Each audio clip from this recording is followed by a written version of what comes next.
Hey, sports card fans, welcome back to another episode of Two Guys, One Hobby. How you doing, Don? Good, John. How are you tonight? Very good, very good. I wanted to start off by congratulating the 5 newest members to the YouTube Sports Card Hall of Fame. I know I voted for all 5 of the inductees, and I think you did the same as well, right? I did. Yep, yep. Welcome to the club, So boy. So I like to think, just personally, that since Eddie got in by 1 vote, that it was my vote that got him in. So I'm gonna have to reach out to Eddie, and we'll have to work out some sort of deal, when we meet up next time. But we'll see. Well, actually, so did you vote for any of the guys that just missed by 1 or 2 or Um, 3? I'm trying to think. I know I looked it up. I forget who was just outside. Do you Yeah, remember? I can't remember. I know. I think Shoebox Legends was one of them. Yeah, he was not on my I, 10. I forget who, but I really think it was the Misfits vote that got them in, not yours. Well, that's true. You guys did combine Yeah. forces, and technically you did have it's a separate channel. You did have a vote, so So I actually, in a way, got to vote for Eddie twice.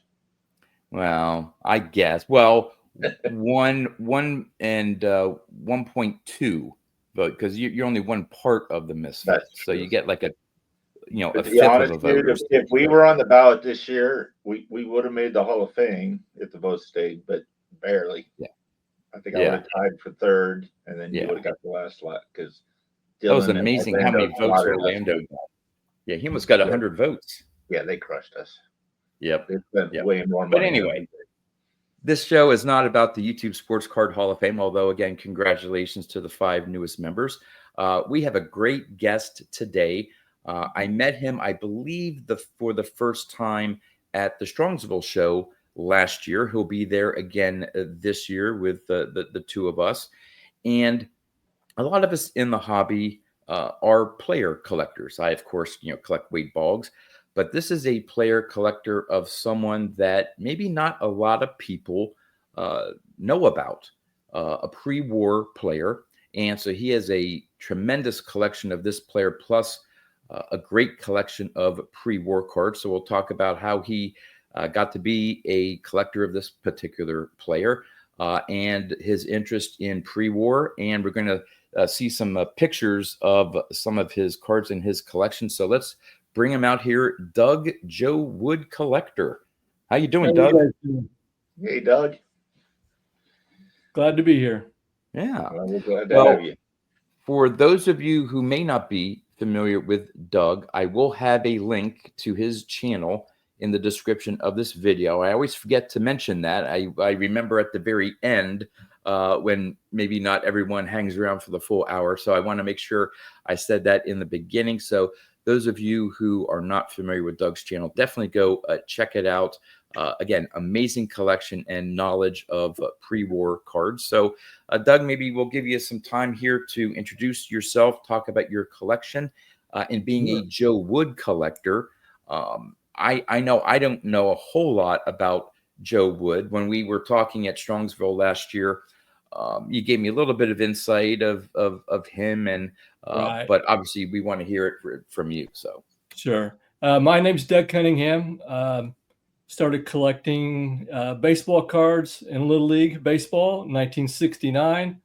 Had some buddies that were on.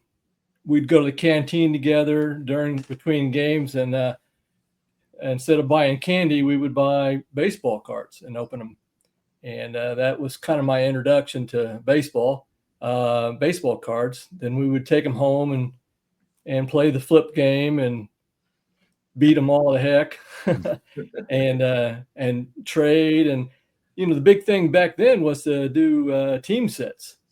And so me being from Indianapolis, I always wanted to put together Chicago Cubs and the Cincinnati Reds. So it was a lot of fun, putting your team set together. That's why the checklists were so important, because you didn't have internet, you didn't have all the material you have today. So you checked off your box on the checklist, put a rubber band around them and throw them in the box, and or put them in your back pocket, ride around in your bicycle with them. So it was a lot of fun. Of course, I collected from 69 until about 75. I got around to the age where a lot more friends. I got introduced to some girlfriends and cars, and that kind of took over. I got Funny how married. that kind of hit all of us. Yeah, Little enough cars, money. baseball. Yep. And unfortunately, I have no idea where any of my cards went. Mm.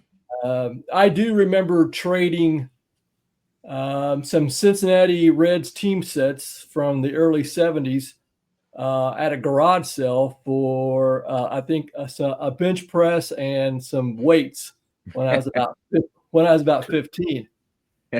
So bought my first car, and it kind of got put on the back burner.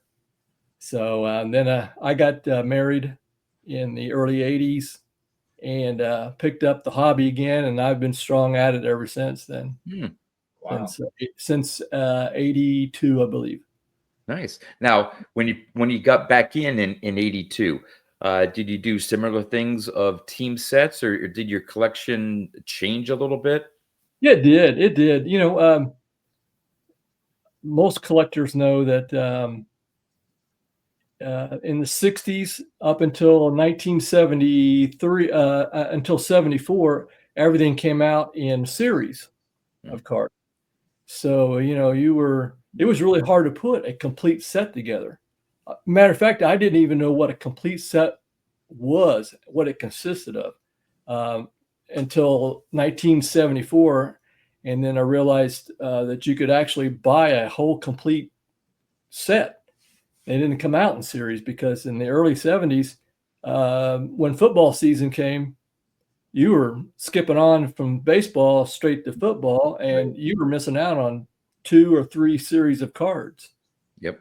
So it was an interesting time. But yeah, so when I got back into the hobby, collecting again in the early 80s, my goal was to put together the cards I had when I was younger. So my first tackle was a 1971 Topps baseball set. Ooh. And being who I am and really picky about cards, even when I was young, 71 was probably not the greatest first set to put together. Yeah. It took me 7 years to put Wow. the set together. And I was being extremely picky. And this is, like I said, this is early to mid 80s when I was putting the set together. And there was only 2 local card shops at the time. I remember making many trips to smaller card shows in Chicago. This is all pre-internet, so you just had to find people who had them. I got with some old buddies that I grew up with and asked them if they had any. Of course, theirs was too beat up. We flipped them, we put them in our bike spokes. The whole thing, the whole story there. So it took me 7 years to put the 71 Topps set back together again. And it was probably X to near mint,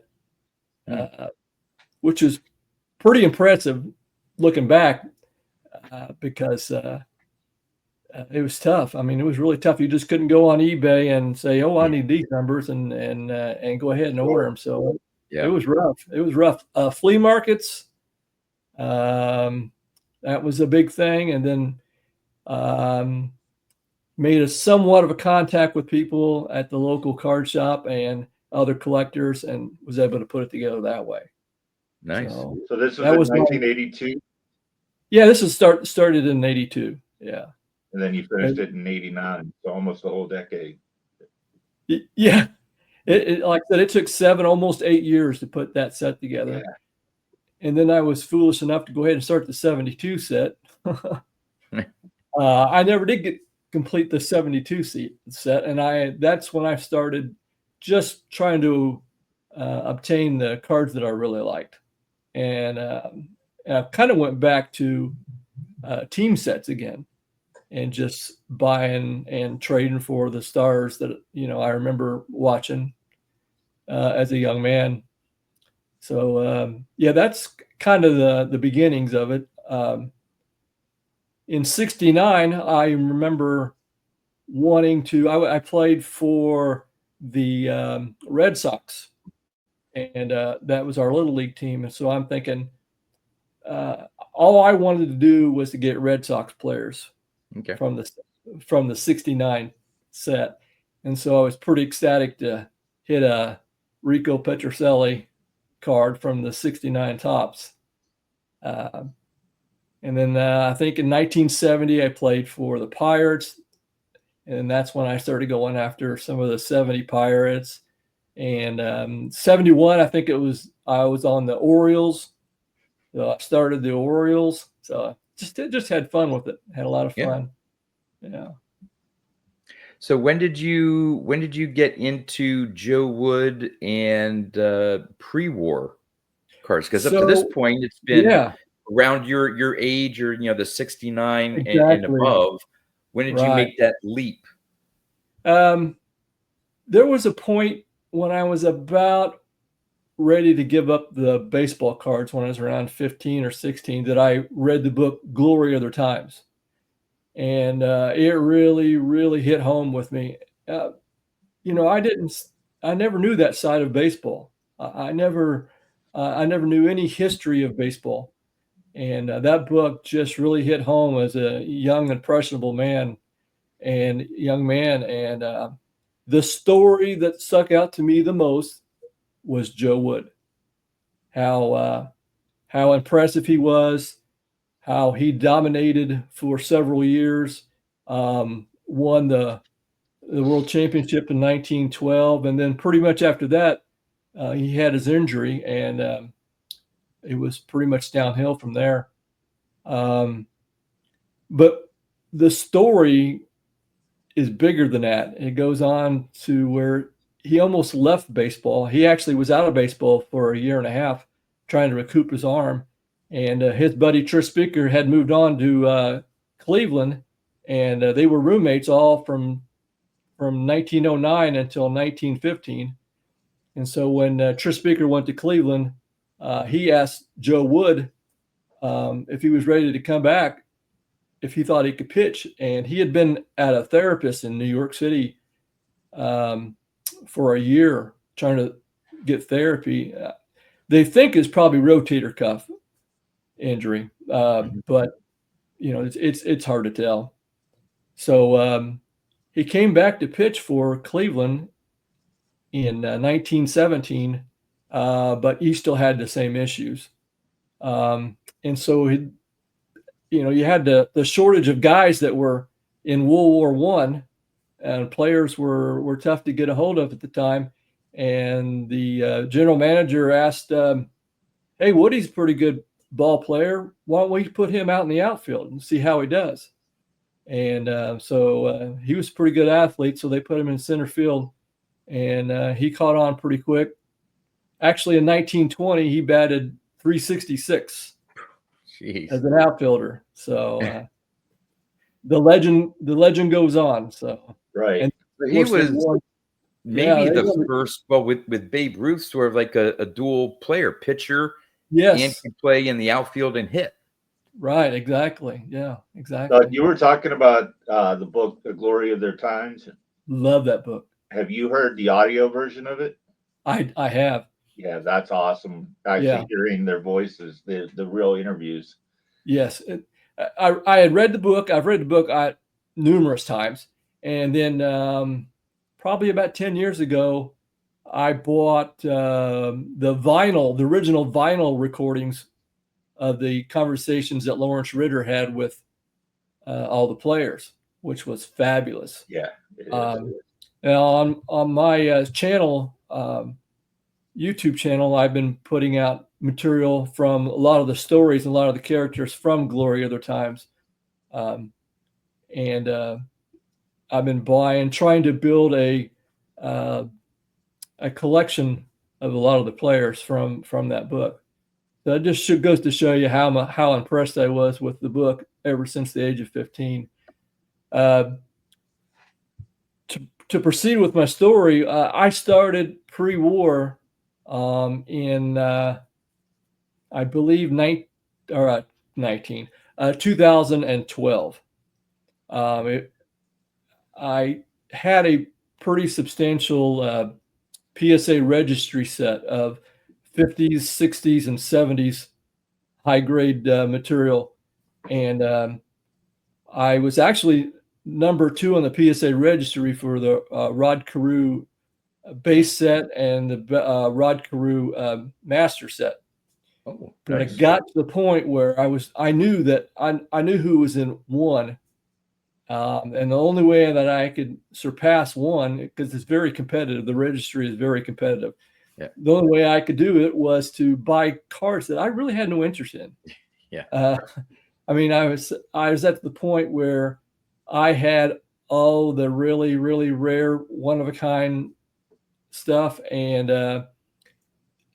I wasn't very motivated to buy 1980 to 1986 cards in PSA 10s and spend what I thought was stupid money just in order to gain the spots that I needed for the PSA registry set.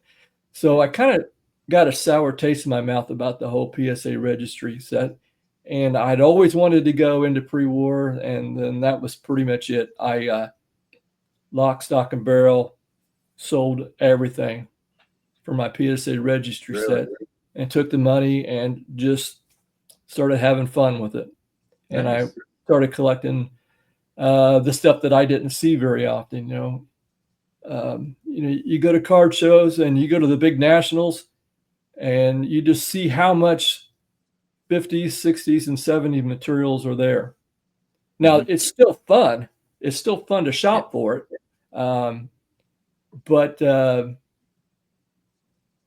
I wanted the challenge to find stuff that was really, really tough to find. Now I've kind of worked myself right out of the local card scene, because the card shows around here, you can't find any pre-war. You have to go to auction houses. You have to go to the bigger shows.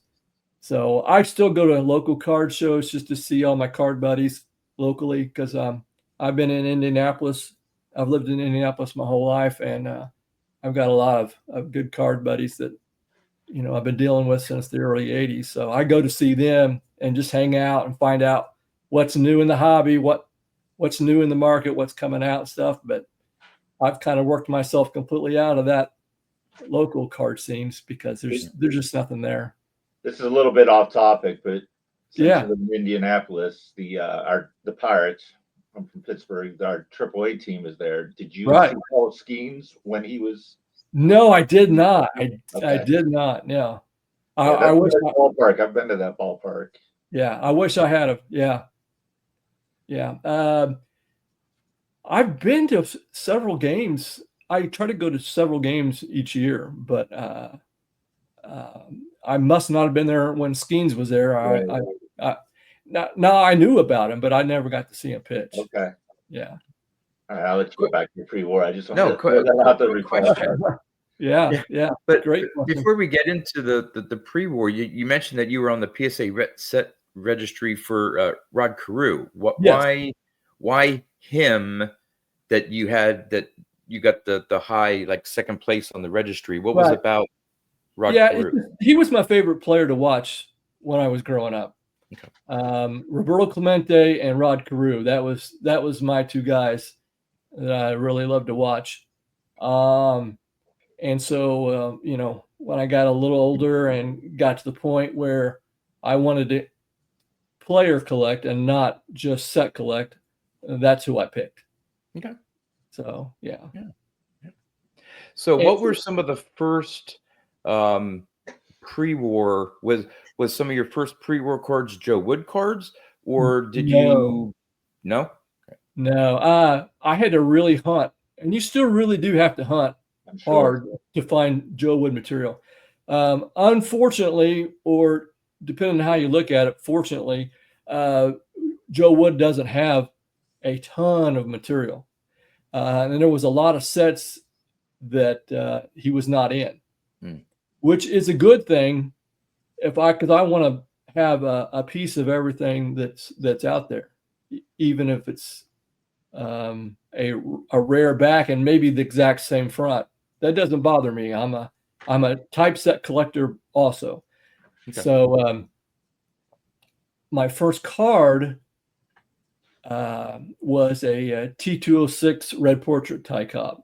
That was a card that I had wanted. I had a chance in 1983 at a local card shop to trade my Pete Rose rookie for a beautiful near mint Red Portrait Cobb.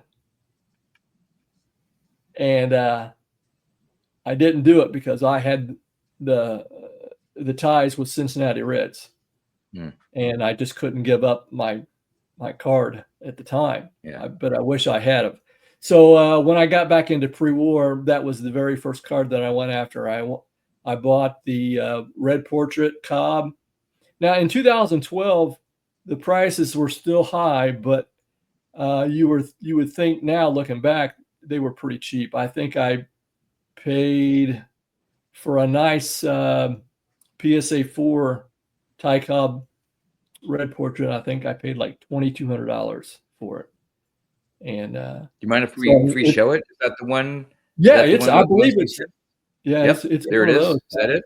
Yeah, that's it right there. Gorgeous copy. Yeah, gorgeous copy. It is. Yeah. So I can't complain. I got into it right time. That's the weird thing about these cards is people always talk about comps, and you can throw comps right out the door when you're talking a lot of this material because what you think you're paying high price and you're setting the market price at the time. Yep. A few years down the line, you're like, wow, I am glad I overpaid. Yeah. Some people, was it today's overprice is tomorrow's bargain or something like that. It's like you look at it now and you say, well, hey, but then 5-10 years, you're like, oh, I wish I had, it would have been worth it. Right. I remember at my local card shop, they were doing they thought they were going to be going out of business and were doing a big sale, and they had a red back Ty Cobb. The borders were so like white like that the corners, I mean, it was a sharp copy. It was ungraded. Right. The problem was there was a severe in the top right hand corner, a severe crease. I mean, the card was like bent and you could see it would go through the cardboard, so it was white. Right. And so it would have graded maybe like a 1. I mean, it was a significant crease. Everything else on it was gorgeous. And I probably could have gotten it for around $900, $1,000. But it would have been one where every time I looked at that card, and I went in there multiple times during the sale and was looking around, and I'd look at that, and every time I looked at it, I saw the crease. Yeah. Now, if it had been a crease where it didn't show the paper, but it was a crease, I would have been okay with it. But because it was, I mean, it was a clear white, and it wasn't like it was deep into the corner. And I just, I'd see the imperfection every time, and I knew I wouldn't be able to enjoy it.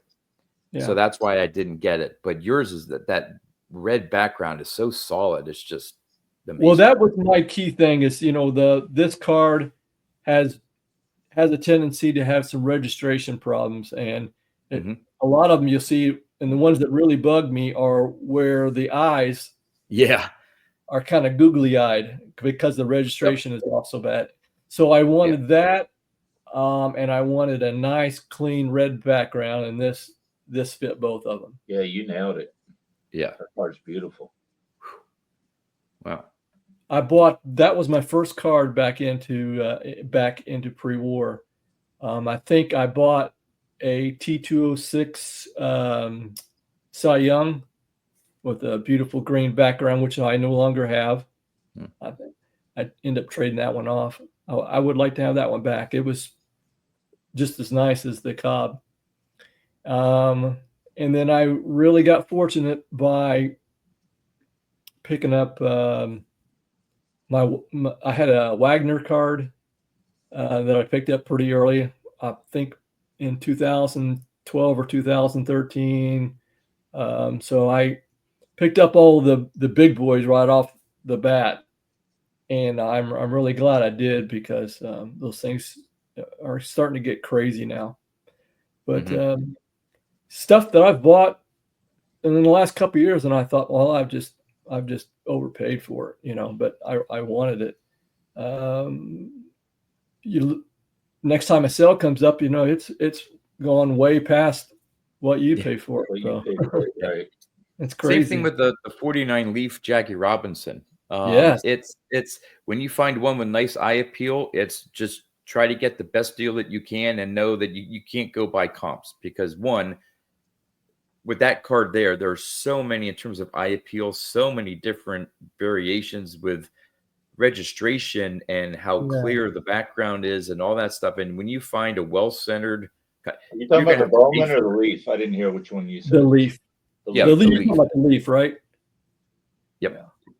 Boy, Steven with a PH picked up a beauty last year at the show. That thing is just outrageous. I would love to have one like that. That's a sharp one. Yeah. And that was one where he just, you know, the comps went out the window, and he paid what he thought was a good deal based on that eye appeal. And that particular card, years from now, is going to be considered a bargain for what he got it for. So. Right. I find it funny that in our market right now, that and I'm sure you guys are the same way. When we were growing up and collecting cards, it was all about 4 sharp corners. You wanted 4 sharp corners. I wasn't concerned about a rough cut. I wasn't concerned about centering. Now I've always liked color and registration. Those would bother me. But an off-center card, as long as it wasn't grossly off-center, I figured, hey, that's the way Topps made them. You know, I wanted something that looked packed fresh. Right. And boy, that sure has changed now. Yeah. With way PSA and SGC grade their cards, and the registry set has really pushed things to a different level, and now everything's about grades. But I'm liking now that, you know, you can buy a nice 3 or 4 with nice centering and be just as happy as a pack fresh, you know, 7 or 8 that's off center. You know, I think collectors now actually prefer a nice 3 or 4, especially in pre-war. Yeah. So it's just changed so much.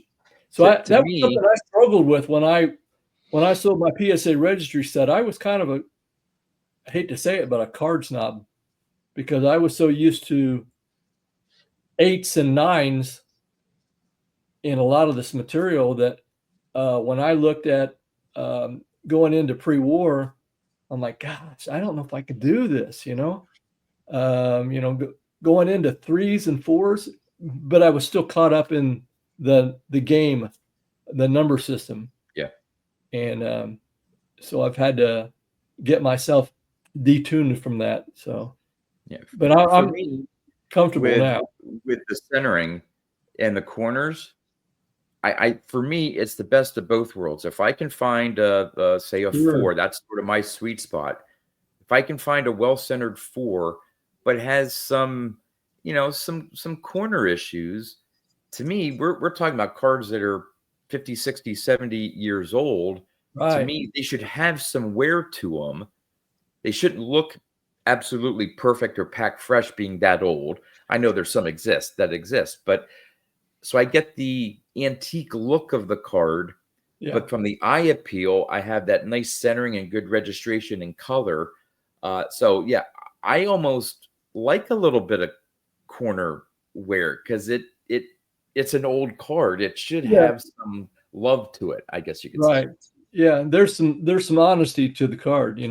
It's it's like, hey, I can't hide. I'm 63 years old. I can't hide how I look. This is all honest right here. So and that's kind of how I feel about my cards now. Yeah.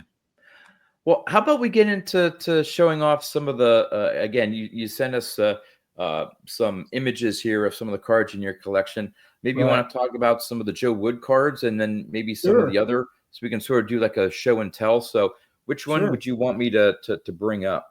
You just bring up some Joe Wood cards, and Okay. I think we'll I all have go some that are in a row here. So we'll Okay, start sure. with this one here.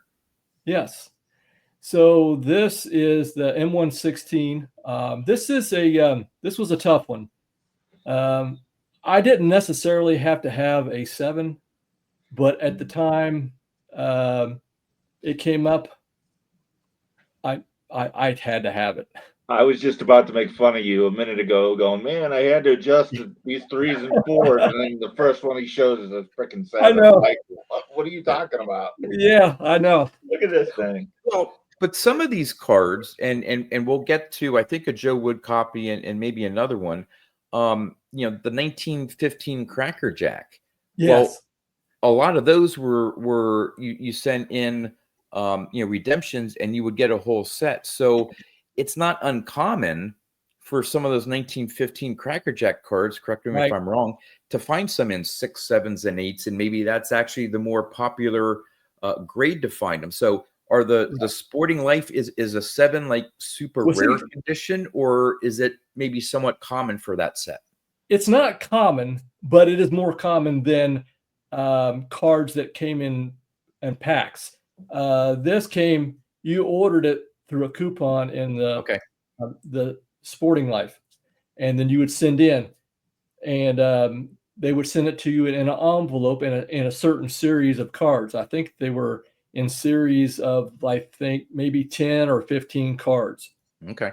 And but what was tough about this card is that they thought that they were done with the Sporting Life series, and then they decided to add this last series, and they're all short prints. And Okay. there's some there's Tris Speaker and Joe Wood are both late additions to the set, and they were in the high number series. Okay. So these are extremely tough to find. Okay. So I feel really fortunate to have found this one, and That's a gorgeous picture. Yeah, it is. It's a really nice one. Yeah. Look at that uniform. That's crazy. I know, isn't that crazy? Look at that. That is crazy. Yeah. Let's go on to another one here. The next one here is okay. Okay. I like that. Yeah. I just released a video. Well, actually, this afternoon, it was a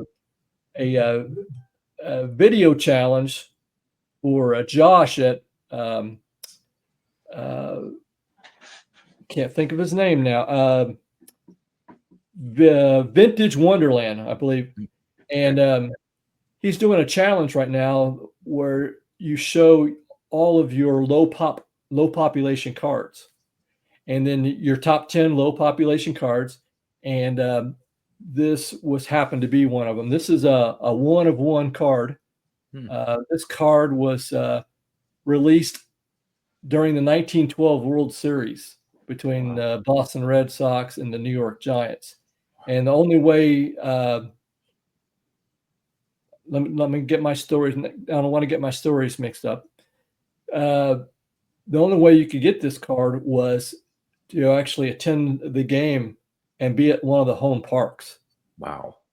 So I just picked up last year at one of the auctions, and the kind of a funny story behind it, because I knew this card existed. I had seen it on the Net 54 boards.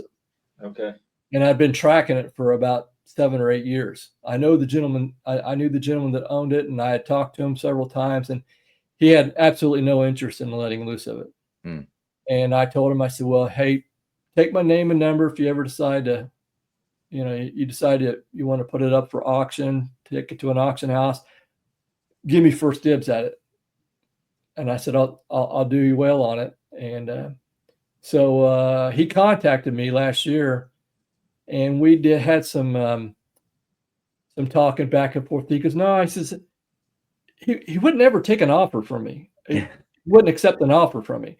And he said, no, I think I'm just going to put it in the REA auction and see how it does. I'm like, okay, that's fine. I'm just glad that, you told me what auction house you're going to put it in. That way I can keep track of it. Well, I end up winning it for quite a bit less than what I had offered it to for. I had a feeling you were going to say that. I just kind of got lost in the shuffle. And that is a nice thing about this card and this player, Joe Wood. This same set was also done for the Giants. And Christy Mathewson was part of the same card for the Giants. And it went for an astronomical price. Yeah. And I think the Mathewson, there's 3 of that card. Wow. But this is a true 1-of-1 card right here. So this was sort of like a stadium giveaway. Like you had like a bobblehead day or whatever. You had to go to the game. Yeah, I'm not sure if they were free or if you had to purchase the team set, but I know that. Yeah. And I always love this photo because it's like he's playing the infield and he's getting ready to take a ground ball or something. He's a pitcher. Okay. Or he was a pitcher, and he was the most dominant pitcher in 1912. Yeah. He went 34-5. Wow. He won 16 straight games that season. He had a 2.02 ERA that year. Had over 200 strikeouts. He won 3 out of 4 games in the 1912 World Series. Because that was the year that they actually played 8 games that year. Okay. So he won 3 out of 4 games in that series. Yeah. So he was just the dominant player that year. So I thought it was funny that in 1912 that postcard, it's got him like he's an infielder. Yeah. It's like he's yelling at somebody too or something. Yeah. Like, hey, batter. Yeah. So that's always. That's been on my radar for about 8 or 9 years. I knew it had existed, and I had looked up on the SGC Pop report, and it's a 1-of-1. Wow! So I feel really fortunate to had the opportunity to pick this one up. And it looks great for it too. Is it a blank back? It is a blank back. It's a postcard, so it has the postcard markings on the back. Right. And that's the reason that it's got a low grade. Okay. But it's a postcard. Yeah. I mean, it looks great for it too. Yeah. Let's move on to the next one here. What do we have? Which one's this one here? Another postcard, I guess? Yeah, this is another postcard. This is a 1912 Boston store. And this was another 1-of-1 card. Actually, this one was also in my video that I put out earlier today. It's a really tough card, and it's got a lot of the same similarities. The same individual who owns this that owned the Underwood and Underwood card that we just seen, and it was in the same collection. Wow. And I guess the guy didn't learn his lesson because I tried to buy it. I offered him really good money. It went to auction, and again, I was able to pick it up. I'm not saying that I bought that it was cheap, right? But I was able to pick it up for less than what I had offered. So yeah, I guess everyone thinks that their card's worth more than maybe what the market will take, and yeah. Unless the market's me, then gambled and lost. Yeah, if Doug ever offers me money for a card, I'm taking it. Yeah. I wish that was true about everything that I don't own, because I mean, just I've passed up on some good stuff that I probably shouldn't have passed up on. Yeah. But it has to. it has to mean something to me. Sure. So, well, when you're spending, and we don't need to get into the money aspect, but when you're spending a decent amount of money, you would hope that the card has some meaning to you, unless you're have so much money that it doesn't really matter and you're just collecting cards and hey, this is cool. But when you're talking about a significant amount of money, it you would think that it has some meaning and connection for you as a collector. Right. And, and I don't want people to think that I have money, because I do not have money. I initially had money when I sold my PSA registry sets. And I did very well with it. But, I invested my money in what I loved at that time, and that was, pre-war. But once that money was gone, I mean, it was gone. And so I don't really have a card budget. I don't put money back. I like buying nice cards. If they're not part of every card I buy is part of my personal collection, but there's some cards that I'm willing to let loose of. Mm-hmm. And if I buy them right and they have nice eye appeal and they are low population cards, you're not going to have any problem selling them. Right. And so I've let loose of some cards over the years, just to feed my habit of Joe Wood. Yeah. So, but I'm happy with it. I truly am, because this is my sweet spot. Is Joe Wood material. Yeah. Let's see the next. I think there's one more. Yeah. This is the T207 Joe Wood. Mm-hmm. This was a hard search to find one this nice. This is also a little tougher card. It's a short printed card from the T207 set. Now, I don't know how much you guys know about the T207s, but it's kind of like the T206s, where you have advertising backs on the that are much tougher. This is the little recruit, which is like the generic black card. And then he does have some that are a little more rare, like to have different factory numbers. There's one factory from Louisiana that's like darn near impossible to get. But I just wanted a nice T207 Joe Wood, so it took me a while to do this one. Are those? Is that set called the brown backs? Yes, sir. Oh, okay. Yeah. All right. Yeah. So this is kind of like one of the first sets that came out after the monopoly was broken up with American Tobacco Company, after the T205s, the T206s cards. So these were printed in. Oh, yeah, there you go. Yeah. So, now is that John McGraw? But it's there you go. Yeah. Back. Yeah. Hold on, Don. I'll get you on the solo link. Here we go. Is that the? I think there's a factory 240 and like a factory 604. Which Where one? would I see that? It should be on the bottom. Yeah. Factories. What were the numbers? I can barely. I think it's 240 and 604. It looks like 606, maybe. 606. Okay, that's a little. I can't read it. It looks like it says it's either Missouri or Maryland. I can't tell if it's an MO or a MD.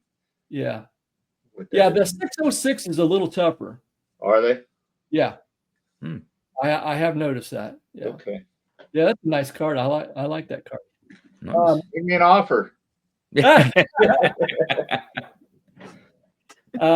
One of my goals for this year was I already had the Joe Wood from the T207 set, and I'm going to try to put together the 1912 Boston Red Sox T207 team set. There's 18 cards. I used to have the Tris Speaker, and again, like I talked about earlier, if I'm into a card right and it's not part of my core collection, I let it go. And I wish now I'm hunting for one. Yeah. Right, for this team set. And I had a PSA 4 on the speaker, and that's like pulling eye teeth to get one right now. But Is that that's the other big name for the team set yeah. after Wood and Speaker? Are they relatively Well, you have Ed Seacott, who's not a Hall of Famer, but could have been, and he's notorious for being on the 1919 Black Sox. Right. But he was a dominant pitcher. And then you have a couple other. You have Harry Hooper, who's a Hall of Famer, and there's several other players that are a little tougher from that set. It's an 18-card team set, and I think there's a lot of people putting together the 1912 team set because they were so dominant that year, and they won the World Series. So there is a lot of Hall of Famers in the set. I am like 4 cards into the set right now, so I figure I got a lot of time to work on it. Yeah. I think I might have sent you some other photos of some of the T207s from the Sox that I've recently. It's possible. Let's see here. I know those are some more Joe Woods. Maybe they started off in the beginning here. There we are. So is that the no, that's a Rube Marquard. Okay. Oh, there we go. There we are, starting right there. We got the. I'm trying to keep mine in like the eye appeal of a 3 to 5 range with nice centering for the team set. If it's a 1 or 2 and it's got the eye appeal of what I feel it will fit in my set, a little back damage is fine with me. I just kind of want them to look uniform. I have actually sent some PSA cards that I bought to SGC. I want them all to be in the SGC holders. For pre-war, I just think they look awesome in I agree with you. tuxedos. So that's my kind of my anal part of who I am. They have to be a certain way. John, yeah, that's why I'm PSA because I started PSA and they cards do you have, John? Yeah. What's that? I was asking John how many SGC cards he has. This is my main one. I didn't think you had any, so I'm surprised. Yeah, I have this one and a Boggs card and an SGC because that's how it was given to me, right. And maybe one other, but that's it. But so there's another. Let's see what else we have here. There's a Hugh Bradley. Yeah, Hugh Bradley. Yeah. That one was a little off center, but it doesn't bother me that bad. Yeah, because it's just an attractive card. It's got the nice brown background. A lot of cards you'll see if they have any type of wrinkles or creases at all, they show up really, really bad across that brown background. So I'm kind of picky about that. Yeah, I just recently picked that one up in one of the auctions. Yeah, and then that's the one I just got that in the mail yesterday, and I got that from the last REA auction. Yeah, those corners look like it just came out of a pack. I know. Yeah, they're nice. I really like that card. Actually, this corners are even nicer than my SGC 5 and the Joe Wood card that I have. Yeah, but that's the kind of look that I'm looking for. Whether it's a 1 or a 5, I would prefer to pick up a 1 or a 2 with that eye appeal. Yeah, I have a Mordecai 3-finger brown T206 that on the front looks like it's a 5. But it's a 1 because there's a slight little paper loss on the back. You still see the best. I think it's a sovereign.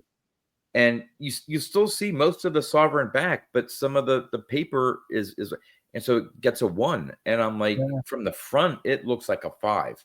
And I'm like, yeah, I'll take it because the number doesn't mean anything to me, and it's the front of the card that I mainly look at. Right. So Right. Exactly.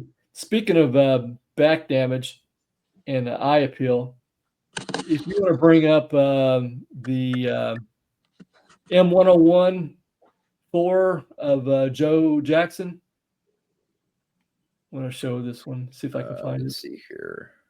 I'm not sure if that's in the end or. There we are. Yeah. So I didn't send you a picture. This is a blank back card.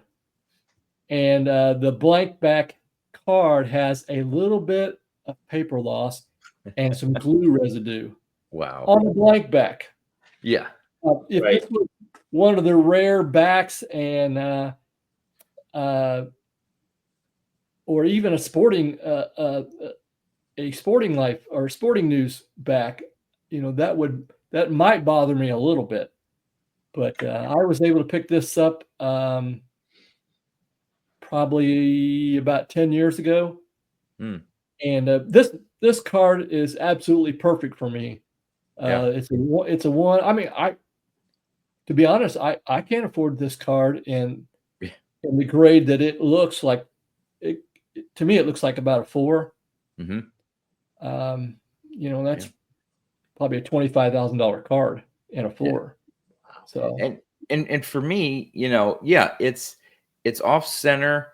The top to bottom, it looks a little like a diamond cut or diamond centering. Yeah. But you know what? Like, if I was looking for that card, I definitely buy that card. I'd buy that all day long. The printing technology back then, like if you're, there's no way I could, even with like bad corners, to try to find one that is nicely centered. There may not be one that even exists that's perfectly centered, let alone forget about the corners. Right. So the further you go back, at least for me, I'm willing to loosen my standards to just say, hey, I have a copy. Yeah. Like for me, the biggest thing I dislike are creases and wrinkles on Yes. any card. Right. More than the centering and the corners. I mean, I like that to be nice too, but Right. those aren't, disqualifiers for me. But a wrinkle or a big crease, just Right. That's kind of a deal breaker for me also. same here. Yeah. Yeah. I think registration, if it's got really bad registration, that's kind of a deal breaker for me too. Yeah. It'll give me headaches looking at it because it's like a 3D image. Exactly. Right. Yeah. So we have a few minutes left here, 10, 15 minutes or something like that. Are there some other cards that you sent that you want to talk about that you sent us? I mean, I'll talk about any card that I have. I was curious, Doug. You mentioned there's not a lot of Joe Wood cards, and that's I'm a big Stan Musial guy, and he didn't have a big run. I look for oddball stuff like postcards and things like that. Is there a lot of Joe Wood stuff still out there that you know of that you don't have that you're looking to get? Well, there is, but there's like 1 and 2 copies on the PSA pop or the PSA or SGC pop report. So it's like finding hen's teeth, Yeah. Mm-hmm. And the stuff that I have right now that's, pop 1, pop 2, pop 3, they don't show up. They rarely ever show up. And you have to really test the market and get good contacts and know where to find these people who own these cards or might know where they're at. You have to hunt them down. So I'm sure they're fun for me, or at least pretty much permanent parts of people's collections. Like you're the ones that you have in your collection. You have, at least at this point in time, no interest in selling. So you're dealing with other people that may be in your position of either Red Sox collectors, collectors of that set or Joe Wood or whatever, and they're like, no, this is part of my collection here. I don't want to get rid of it, and you may have to wait who knows how long until maybe they are in a position of saying, hey, you know what, this no longer suits me, or I could use the money for something else. And then it finally enters the market again. Yeah. Yeah. This is an interesting card. This is probably one of my more favorite Joe Wood cards. This is a 1916 Fleischmann Bakery card. So these actually came in loaves of bread. Mm. And then this is also a Pop One card. There's actually three of the card, but this is the only one known to exist that has the redemption coupon. Oh, that tag. Okay. Yeah. On the bottom there. Yeah. Now you could snip that off the, and that's why most of them don't have it, is you could redeem that for a prize. And the prize was you sent it in with a ridiculously low amount of money, like 20 cents or something. And you could get a felt pennant of the same pictures from Underwood and Underwood Photography Center would put their pictures on these felts. And now they are 23-inch pennants that there's hardly any out there, and they're worth thousands of dollars even for the common ones. Yeah, that's going to be my question if you had one of those, but I didn't realize. Yeah, I think the last Christy Mathewson sold for like 15 grand or something. And there's a Ty Cobb in that it sold for like over 20 grand. And we're talking like 2008 is when they sold. Oh, wow. And those are the pennants you're talking about, not the cards. They're felt pennants that, yeah. So it's just crazy stuff. I think there's 3 of this 1916 Fleischmann. The other 2 don't have the coupon on them. Yeah. And I was able to get the one with the coupon. Yeah, that definitely adds to it. Yeah. And let's see, what's this one here? This is actually one of his very earliest cards. This is a postcard, and it came out, I believe, I can't read it from here. What does it say? I think it's not like 1909 or 1910. Yeah, 1909 to 1909. Yeah, okay. So this came out before he became a really, really big pitcher, a dominant pitcher. He was a pretty good pitcher at the time. Ed Seacott was on that team, and he was the dominant pitcher for that team then. And Joe Wood was probably second as far as pitching. And but I think Joe was probably only about 20 years old right here. Wow. Yeah. So this is considered one of his very first cards. Yeah. Yeah. So do you have any idea? Because it says 1909 to 1916. Have you done any research on that set to know when the Joe Wood, was it more like 1909 or 1910? I'm thinking it's like around 1910. Okay. This is one of the tougher issues to determine.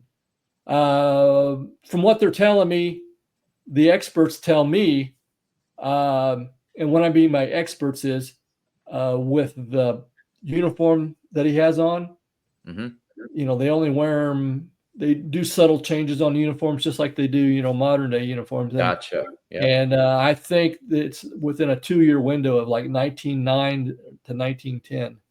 Okay. This would have came out. Yeah. Yeah. Let's see if there's any others. There's the 15 Cracker Jack. Yeah.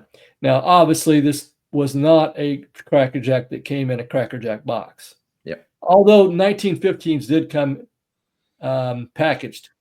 So Cracker Jacks, I love them. Oh, I do too. I absolutely love them. I wish I had the money to spread out and get some other players that I would really love to get. I used to have a 1915 Tris Speaker. But it actually went towards acquiring this card. So I was willing to give it up. Right. Yeah. For this copy. Yep. All right. So we're there with those. We went through those. Right. And so these cards here, like I said, I I absolutely love Glory Other Times book. You know, I read it once or twice a year. I'm doing a video series picking out certain players right now. And these players right here are part of my Glory Other Times collection. So trying to put together a lot of the stories and the interviews from the Lawrence Ritter book and pick up some of their cards. Okay. So I think, who's this one here? Tiny Grow? Yes. Yeah.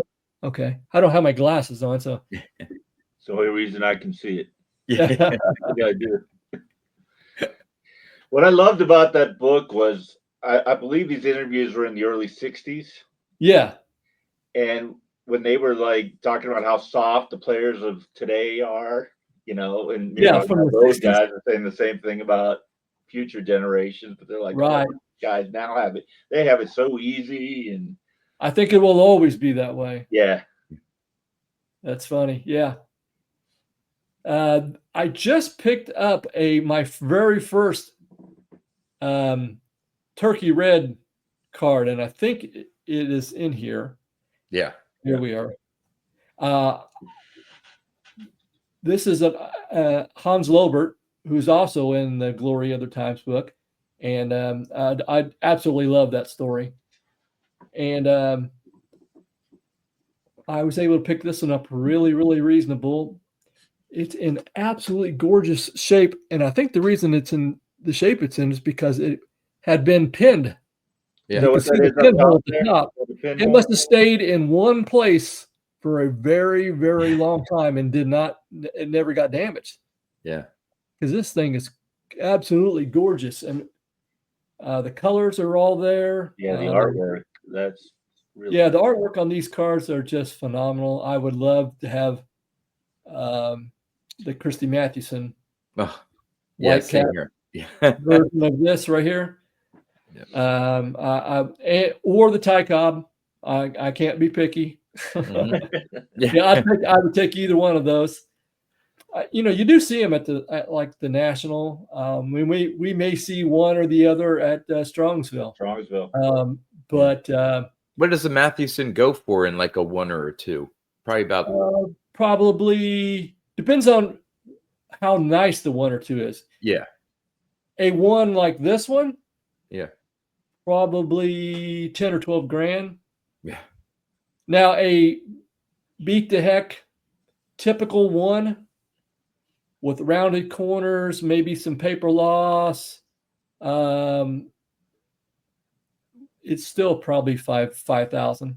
Yeah, I was gonna say 5 to 8 on a real 1, like hey, this is clearly a 1. Yeah. Yes. Yeah. Wow. So I mean, yeah, they can get pricey. A Cobb that looks like this without the pinhole, which is probably a 5 or 6, which is like unheard of in these Turkey Reds. If it's a Cobb, I've seen them go for $35,000 to $45,000. They're just, but it's just a beautiful card, absolutely beautiful. And I can't play in that playground. I really can't. I wanted one for my collection, and this seemed to be the right one because I can live with a pinhole when it's that nice a shape, and it's a player that barely tell there's a pinhole in it. And normally a pinhole would drive me crazy, but I don't think that would bother me in this card. No, I have it on my in my display case behind me. Yeah, one of my display cases, and as just a piece of artwork. I mean that's how I feel about it. So and again, it's someone that has a connection because of the book, right? And so it's not just, hey, I'm picking up some random player because I want a card from that set, and oh yeah, it looks nice. So it may not be, Ty Cobb or Christy Mathewson, and he played for Cincinnati. Yes, it has a connection to you and means something to you. So yeah, and I have buddies who come over and and I'll bring them in the card room and we just talk, and of course they know all the high profile players, even in pre-war, but I like the fact that I have cards that, who is Hans Lobert? Yeah. and this is a piece that you can actually pick up and look at, because it's, decent size. And, I know 4, 5, 6 stories about Hans Lobert from the book. Yeah. So, I mean, there's a meaning to it. There's some background history for me on that. So this is a perfect piece for me. Yeah. Yeah. Just absolutely gorgeous. The other thing that, you get some of them that are, the black and white, but a lot of them, these pre-war cards, especially into the, the teens and 20s, to me, they're pieces of art. I mean, now this is the turkey red. It's a large piece of art that you can appreciate.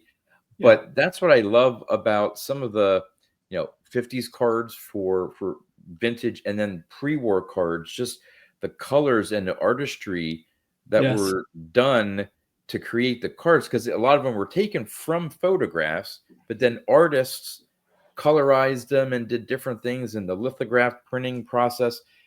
The time it took to create the cards, let alone print them, was a lot more involved than today's taking digital pictures and putting them onto a pattern, setting them up to a color printer, and then just printing them off and all that stuff. It's just a different technology. That's what fascinates me about, like, especially pre-war. Yeah, I totally agree. You have modern day art cards, but these are the original art cards right here.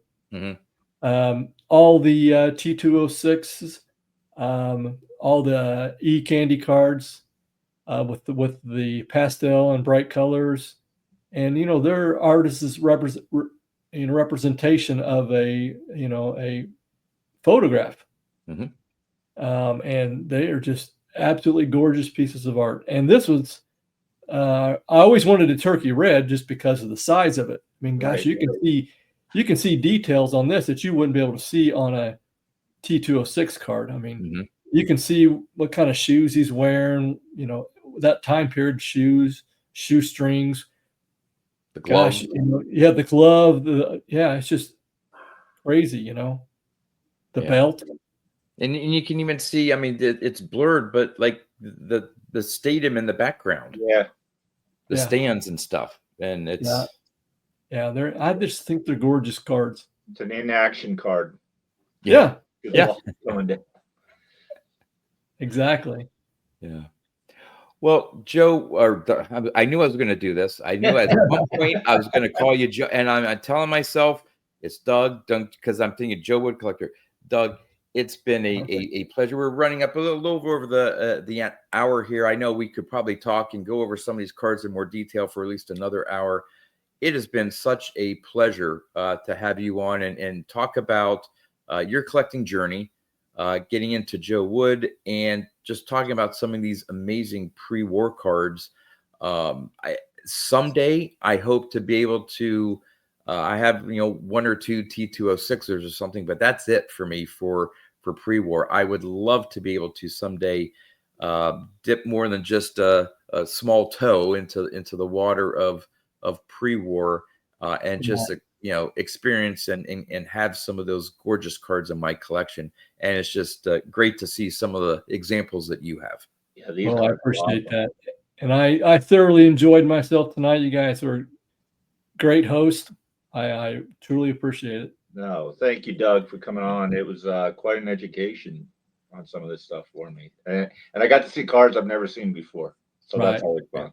Right, and that's part of my kind of my spiel, is that I like collecting stuff that maybe someone else hasn't seen, and when I get it in my possession, then that's when the real work starts. I start digging into it, find out about it.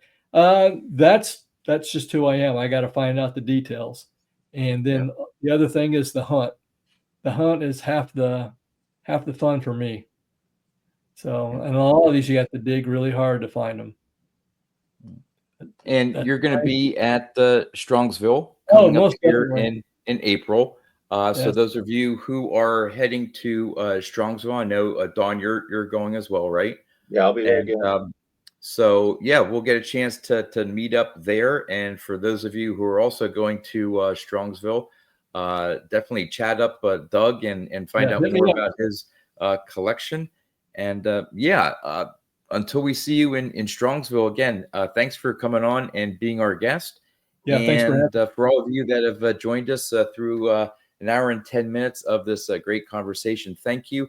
Don't forget to check out Doug's channel in the description of this video. And with that, that's all we have for you for this episode, and we'll see you next time. Thanks, guys. Take care, guys.